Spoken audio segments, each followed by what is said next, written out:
Cool. So now we're going to fixate on the Army real quick. Two things. One, the fact that you did an actual important job, intelligence analyst. And I said that I had to preface it with important because I have people that do different jobs that come to me like they are either firemen or they're policemen. And sometimes they are thinking about like their experience in some ways. Like, well, I know I don't have experience. And I'm like, wait, but your job's super important. So I want you to like, I would tell them, I want you to focus on like how important your job is. Like it's even people that like support the police department IT thing. I'm like, your job's important. Like if the IT stuff go down, they can't put in these tickets. They can't help. I was like, yes. So I want people like to think about like not really downplay their job just because they don't think it's like super important or it's not cool or cool name. But true. Your direct job is very important. And I do have another question about like, I wonder why like you didn't choose to do, I guess, like, threat intelligence. After the military. So Tiffany, how was it being an intelligence analyst in the Army? It was a lot of pressure, but at the time I was really looking for like a lifestyle completely opposite of where I was coming from, which was like young, in the club, like fast life. So I was looking for discipline and like responsibility, and to kind of, leaving school for me was like, I thought that was the end of my world.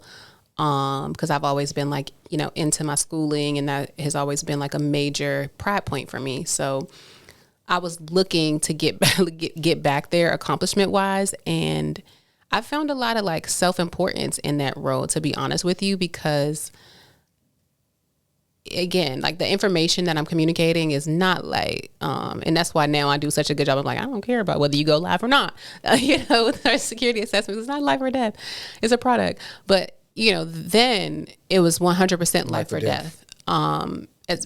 Especially during my deployment to Kuwait. And I was working for a larger military organization than I was when I was stateside. And the briefing process for me was one that really probably changed my life, because it allowed me to use my critical thinking skills. And they do train us very well and very intensely, but essentially it was on me to, let's say, look at a country of look at an AOR, an area of responsibility of 20 countries. And then, along political, military, economic, social, biomedical, and then later on cyber, right? Along those lines, what is like the most important and impactful information that has happened over the last 24 hours? Then I have to communicate that to someone in a way that's concise.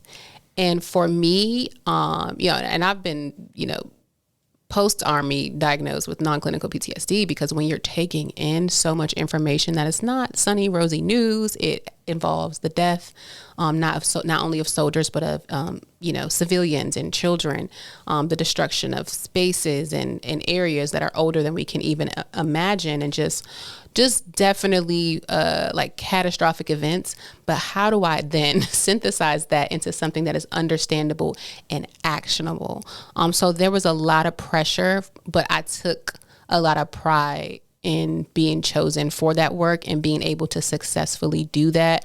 It was everything. And coming from Washington, D.C., at the time I was dating someone that was in politics, and it was a thing, because it really lets you know, like, hey, the news is not objective. And so I would often find myself in this like, hey, that's not true space. But you can't tell people that, because, there's a classification level to things that I was working with. So some of the most important work that I've ever done in my life, for sure.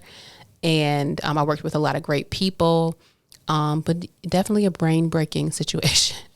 Yeah, that's kind of reminds, like, of course, like line of work that we're in now. Yeah. Certain things you just know you can't tell nobody, you can't talk about. Right. But something you said really piqued my interest. You said non-clinical. Yes. Non-combat. Non-combat PTSD. Yes. I'm sorry for no worries. That. But the reason why I said that, right, and when you said all this information you're taking and this depressing stuff. Absolutely. I thought about, from the period of time, the like mid 2010s, when every other day, all they were showing on TV was somebody black died. Absolutely. And stuff like that, which I don't even watch when things happen anymore. Yes. Because of that. Yes. And that made me think how at a point, even though it's like people ain't supposed to die, but you just kind of got like used to people dying, and you ain't supposed to be used like. Well, these violent deaths. Yeah. Yeah, we're supposed to die. Yeah. But in the way that they was doing that, showing it so much, is like you kind of numb to it. Yeah, I mean that's how that's my reaction to certain platforms too. As you know, like because of our line of business, we do have to inhabit certain spaces on these platforms, but they're products, and some of what is being output on the product can cause some of the same mental anguish. Yeah. If you're being confronted with information and video specifically is something that worries me. That is violent, overtly violent or sexual in nature. Like these things do have an impact on us. Yeah, definitely. They do. And a lot of people don't. Well, by the time they probably don't care or don't understand, but it's really more so for the younger people. All of the above. Think about, we talking about music, and then if people really want to get music theory, yes, we do know certain music can impact on your mood and how you think. Most, if not all. Because if you're getting ready to fight somebody, you're going to put on some Boosie, Tupac, whatever you want to hear. Whatever type of chorus they're going to use is specific. If you want to listen to, if you type in sinister music, it's going to be played a certain way. Like those are the things and I'm saying as a person who makes content, when I'm looking to do my intros, I'm looking for something, okay, this is suspenseful. It's going to be something people want to hear. It's going to bring people in this way. You have people seeing that. You have these people seeing these kids who ain't been raised by nobody. The first thing they do instead of throwing a punch, they're shooting people. Unfortunately, what you see is like a desensitizing and a normalization of certain media perpetuated by technology. Yes. Which was also one of the reasons I got into cyber. Just the more I learned about these products, the more that I discovered that they were products. I know enough about our economy to know it's like, oh, okay, that's going to move in the interest of a corporation. Yes. Not in the interest of the people that they say they're serving. And as yourself, I'm a musician. So I actually did my graduate thesis for my MBA on the music industry. And I was working in the entertainment industry and fashion industry while I was in New York getting my MBA. And again, I'm that information girly. I'm Intel. I'm going to be Intel till I die, because it's like, wait, what did the Carfax say? Who is this impacting? Who is the target audience? Who is consuming this? Wow. Okay, when you understand like that a lot of what is being produced is marketed towards younger and younger audiences, understandably, because those are some of the largest segments of our population, but also what is the responsibility? Like, where does that lie as far as our society goes? And we know that, people consider children to be the responsibility of their parents. And we understand that corporations have a responsibility to the shareholders.